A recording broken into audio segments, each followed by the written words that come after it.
Hi parents. Okay, so in our next video I want to talk about a different class of error that you might see your student doing. So again, in my previous video I talked about how consonants have different features about them and how that may affect how we treat them or again work in therapy. I want to talk about a different class of error type that's called a phonological process.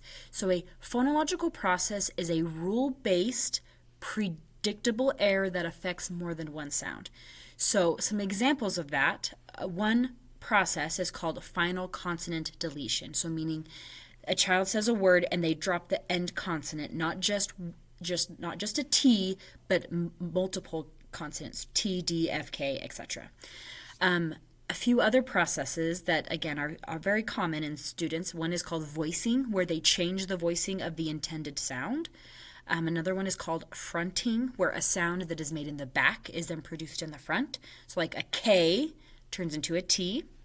Another process is stopping. So a sound that normally has airflow, S or Z, is changed to a sound that stops, has a stoppage of sound. So B or P.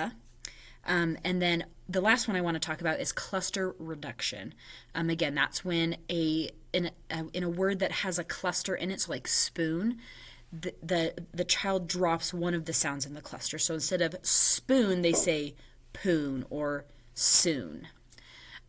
So how do we work on those things? The main, or not the main thing, the first level that I always start with when working with a student that has a phonological process that's going on in their speech system is working on what's called minimal pairs.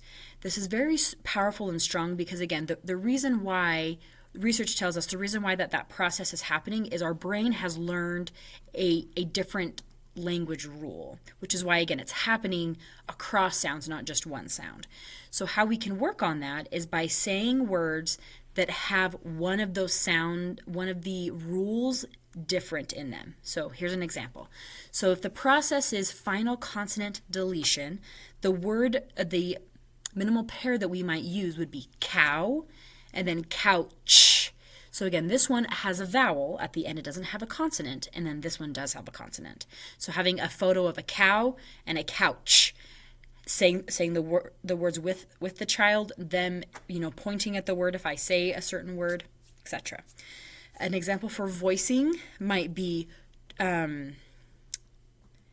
toe, doe. So again, the T is voiceless, the D is voiced.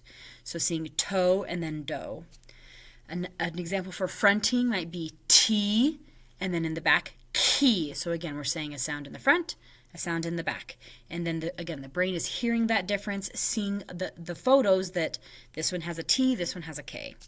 An example for stopping might be pan, so that's our stop sound, and then changing it to a fricative or a sound that has airflow, fan. And then our last example for cluster reduction would be nail, and then adding the S, snail.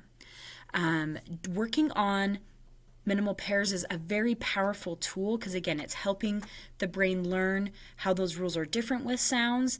And then, again, your child is seeing those photos, which then, again, reinforces that idea. If you would like some more copies of or minimal pair ideas for your child on the sounds or if they are exhibiting processes, let me know. I do have this little word deck that's always on my front board that has lots of different pairs for the main kinds of processes that I see. Or you can also just ask me more questions. If any of this has sparked some more questions, I'd love to hear them. Thank you. Have a great day, and I'll see you guys later.